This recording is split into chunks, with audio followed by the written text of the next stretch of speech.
Hi అండి, welcome to trendy clicks.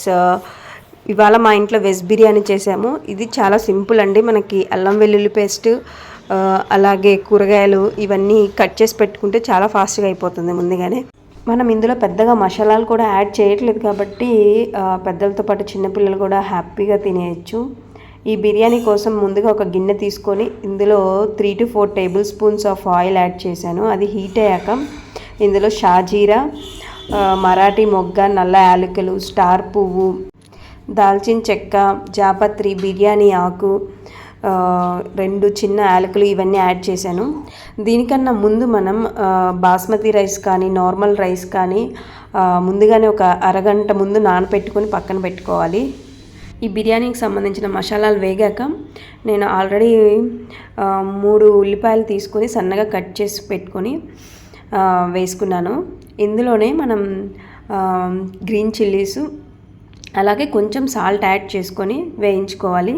ఈ ఉల్లిపాయలు కూడా కొంచెం గోల్డెన్ బ్రౌన్ కలర్ వచ్చే వరకు వేయించుకోవాలి.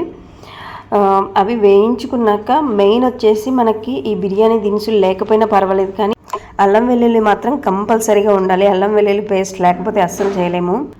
సో ఇప్పుడు ఈ అల్లం వెల్లుల్లి పేస్ట్ కూడా ఆనియన్స్ వేగాకనే మనం యాడ్ చేసుకోవాలి. ఈ అల్లం వెల్లుల్లి పేస్ట్ మనకి పచ్చి వాసన పోయే వరకు వేయించుకోవాలి. నెక్స్ట్ వచ్చేసి ముందుగా కట్ చేసుకున్న క్యారెట్ ముక్కలు, బంగాళదుంప ముక్కలు, పచ్చి బఠానీలు, సన్నగా తరిగిన పుదీనా, కొత్తిమీర, టమాటా ముక్కలు ఇవన్నీ యాడ్ చేసుకున్నాను. సో మీకు ఏ వెజిటేబుల్స్ ఇష్టమో అవి మీరు యాడ్ చేసుకోవచ్చు.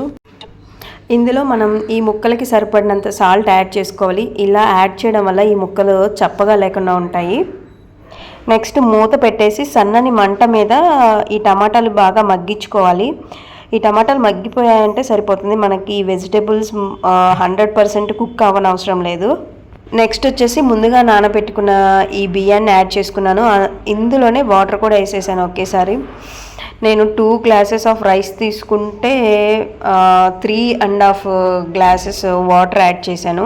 ఎందుకంటే ఆల్రెడీ ఈ వెజిటేబుల్స్లో వాటర్ ఉంటుంది, సో అందుకని కొంచెం తగ్గించాను. ఒకవేళ మనకి రైస్కి ఎక్కువ వాటర్ పడతాయంటే యాడ్ చేసుకోవచ్చు. ఈ బిర్యానీ రైస్కి సరిపడినంత సాల్ట్ యాడ్ చేసుకోవాలి.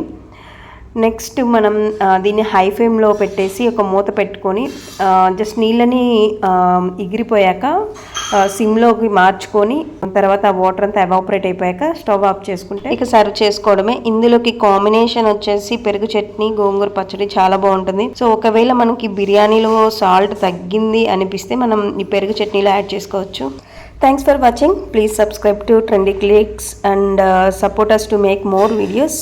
Thank you once again. Bye.